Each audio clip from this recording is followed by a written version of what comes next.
Alternativas para a política nacional. O julgamento que pode tornar o ex-presidente inelegível foi marcado para a semana que vem no Tribunal Superior Eleitoral. As cartas estão na mesa.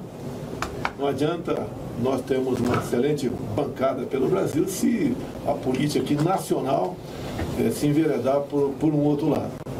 Então, uma responsabilidade enorme que cada um de nós tem nesse projeto.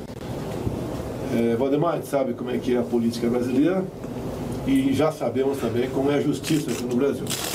Então, a gente se prepara para que aconteça o que acontecer, né? Haja o que hajar, que leva lá do técnico do Corinthians antigamente, né?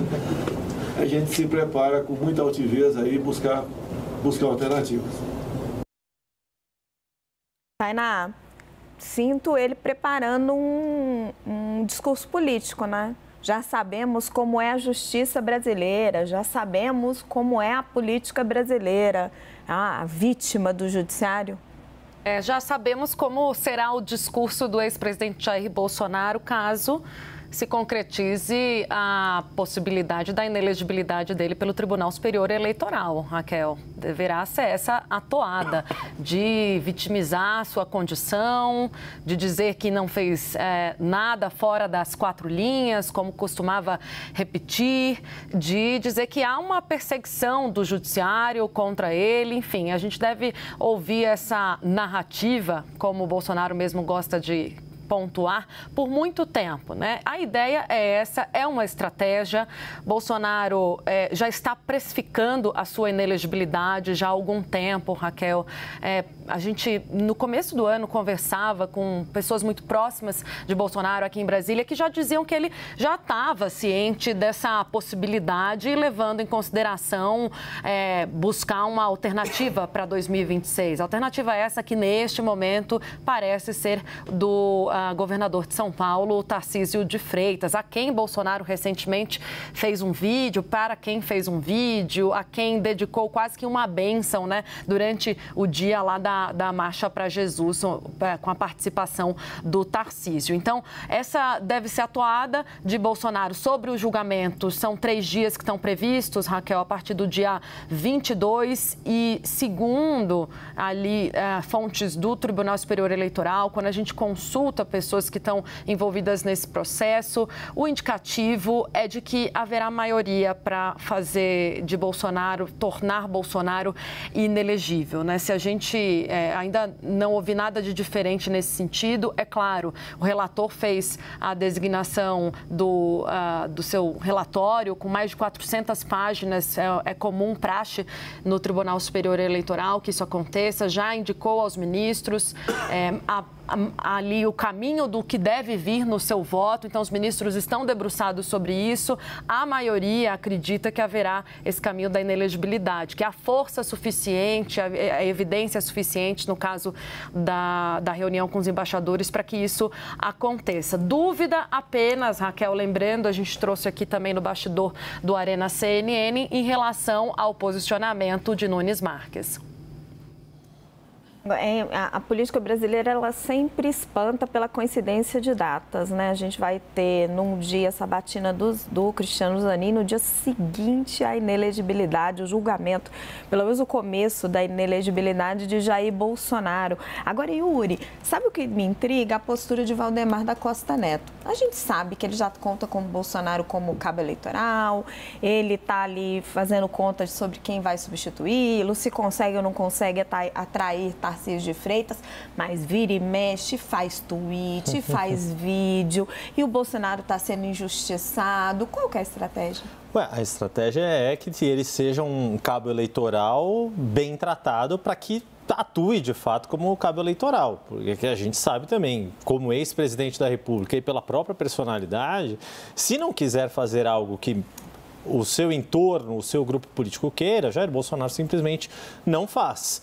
Né? A gente viu isso ao longo do governo, uma série de pessoas do entorno de Bolsonaro tentando moderar discurso, moderar postura com vistas às eleições e nunca foram bem sucedidos nisso. Essa postura de querer que Jair Bolsonaro seja um bom cabo eleitoral tem muito a ver, inclusive, com as ações que vão ser tomadas no âmbito judicial. O discurso de vítima para Bolsonaro e para os seus aliados, ele pode ser usado como um trunfo político. E é isso que não só Valdemar Costa Neto quer, Ciro Nogueira, presidente do PP, também já falou isso. Estive no Roda Viva em que ele foi entrevistado, ele mencionou isso, que Jair Bolsonaro, ele usa esse termo, que Jair Bolsonaro não tem cara de ladrão na política e que se for tirado do jogo político, inelegível ou qualquer coisa do tipo, teria um ativo num discurso político importante para os seus aliados. E nada melhor para profissionais da política do que os profissionais estarem ocupando os cargos políticos e tendo o bônus de um impulsionador, de um puxador de votos como o Jair Bolsonaro. É disso que se trata, ninguém esconde isso. E o próprio Bolsonaro sabe disso. A questão é como ele vai capitalizar esse potencial de mobilizar pessoas, mobilizar apoiadores e eleger os seus aliados. O que os seus aliados vão fazer por ele, porque ele dá esses votos, essa força política a esses aliados. Muito bom você ter lembrado dessa fala do senador Ciro Nogueira, ele não tem cara de ladrão. Você me pergunta, o que é a cara de ladrão, né? Quem é que tem cara de ladrão, Joel? Pois é, acho que é um jeito de falar da política tradicional brasileira que, por algum motivo, o marketing diz, não tá bom. As pessoas veem o jeito... Fala de político, as pessoas já têm uma suspeita assim automática, mesmo quando é honesto, hein? Mesmo quando é honesto, mas é o estilo da velha política brasileira. Desculpa te ela pega mal. Até te incomodar trazendo uma informação, né? Sabem que lá na Câmara dos Deputados está para ser discutido um projeto de lei que vai aumentar a punição em casos de injúria contra políticos. A gente vai ter que tomar cuidado redobrado. É o projeto da Daniela Cunha, filha do Eduardo Cunha, que quer criminalizar. Nós que estamos criminalizando a política, gente. Se você criticar político, vai virar um problema. É um absurdo esse projeto. Assim, vai ter que, cheio de dedos, dizer que o político está sendo julgado por... E não sabemos nada até que seja transitado em julgado, mas enfim... O fato é esse. O fato é que o Bolsonaro, ele justamente, por ter conseguido construir, e foi uma construção de marketing também, porque se tem alguém nesse país que é um político tradicional, da velha política e tudo, é o Bolsonaro, não foge disso. Mas ele conseguiu construir essa imagem, esse jeito de falar e de se expressar que comunica outra coisa para as pessoas. Ele conseguiu um grupo muito grande de pessoas que o segue, que acredita nele, que acredita que partilha de valores com ele, e ele tem esse ativo na mão, um ativo que muitos políticos profissionais não têm, que é o voto. Ele... provavelmente, assim, com quase certeza, não será candidato, ficará inelegível. Não é porque a justiça persegue, não. É porque ele cometeu crimes eleitorais, acho que eu ainda tenho a liberdade de dizer isso, cometeu crimes eleitorais e será julgado por eles. Muito difícil escapar com tudo que ele fez, tudo que ele gastou, tudo que ele usou dentro e fora da lei para tentar se reeleger e não conseguiu. Então, deve ficar inelegível. Mas vai sim ter o poder da bênção, o poder de dizer, você, meu aliado, será o candidato, ou eu vou apoiar a sua candidatura a outros cargos também, e isso transfere votos. É uma situação muito delicada que todos esses possíveis sucessores do Bolsonaro estão agora, né? Todos eles ambicionam a vaga na candidatura à presidência, mas nenhum deles pode ir com muita sede ao pote, né? Até que seja favas contadas, todos estão ali jurando fidelidade ao Bolsonaro até o fim. E vamos ver, né, como é que vai ficar a situação do Bolsonaro além da inelegibilidade. Ele hoje teve as contas bloqueadas pela segunda vez. Ao repórter Leandro Magalhães, aqui da CNN, o ex-presidente mostrou o registro da restrição de R$ 317.047,52. O bloqueio foi determinado pela falta de pagamento de 3 multas aplicadas pelo governo de São Paulo, porque ele não usava máscara na época da pandemia. Por causa da multa, valores que estavam na conta ou que vão ser depositados ficam retidos. Ontem, Bolsonaro teve o primeiro bloqueio determinado no valor de R$ 87 mil. No mesmo evento do PL, o ex-presidente também falou sobre o bloqueio da justiça nas contas dele.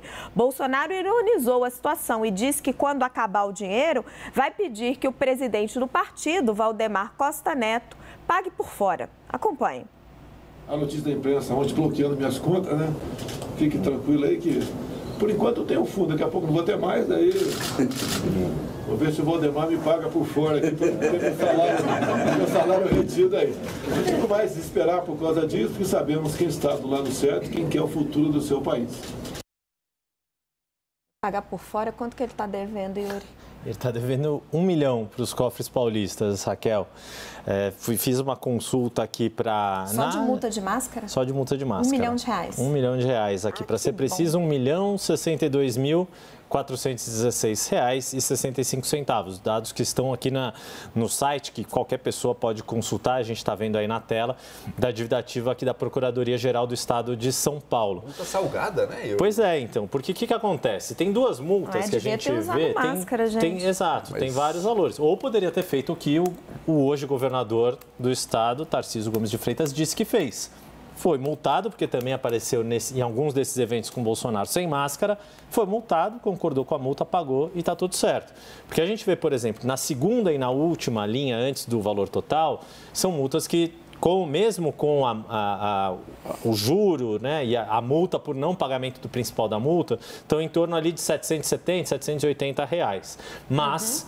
Tem 3 multas ali, da ordem de 63 até 89 mil reais e 2 que superam os 400 mil reais. Uma dessas, a de maior valor, é objeto de uma das ações que já teve execução dessa dívida determinada pela Justiça. Essa que levou a esse bloqueio maior ali na conta de Bolsonaro, que o Leandro Magalhães trouxe os valores. Ou seja, ainda tem, no total, são 5 ações de cobrança judicial, que são essas que valem algumas dezenas, ou no caso, 4 centenas de milhares de reais. Essas duas de 700 e poucos reais, a Procuradoria nem entra com ação judicial, porque não vale o esforço, entre aspas, judicial. Mas a gente está vendo ali que é um passivo bastante grande, superando R$1 milhão. Você sabe o que justificaria? Desculpa a pergunta, eu queria entender o que... 400 mil reais por não usar uma máscara? Pois é, que tá por tem trás? Peso. Um desses eventos, por exemplo, foi no 7 de setembro de 2021 aqui, em que Bolsonaro aparece no evento público sem máscara, faz discurso e mobiliza milhares de pessoas. Te confesso que eu não consegui ir atrás especificamente da autuação feita pela Secretaria de Saúde. O que dá para a gente ver aqui que todas essas certidões de dívida ativa são consequência de multas da Secretaria Estadual da Saúde naquele momento que era obrigatório o uso de máscara em ato público. Caro, né? Porque ficou tão caro. Se é pelo tamanho do evento, pela duração, pela mobilização. Tem o fato de que a reincidência... Eu esqueci máscara uma vez em casa. Eu não sabia que podia cair 400 mil na minha... Essas multas até foram motivo de disputa política, porque ainda era governo João Dória, em que foram aplicadas essas multas pela Secretaria de Saúde, etc. O que é curioso é que essas ações de execução fiscal, elas foram movidas já em 2023, já a gestão Tarcísio. Por quê? Porque seria prevaricação se a Fazenda Paulista, se a Procuradoria-Geral do Estado não entrasse no TJ, na Justiça, para cobrar, executar essas dívidas. Mas, curiosamente, por uma coincidência, é a única pasta da Procuradoria-Geral do Estado em que a secretária, a Inês Coimbra de Almeida Prado, era do governo Rodrigo Garcia, foi ele quem nomeou, e ela continuou com Tarcísio Gomes de Freitas. Graça, eu já vou te trazer na conversa, que o papo está interessante, mas Arthur Lira está falando, é isso, Natália? Então, vamos ouvir o presidente da Câmara.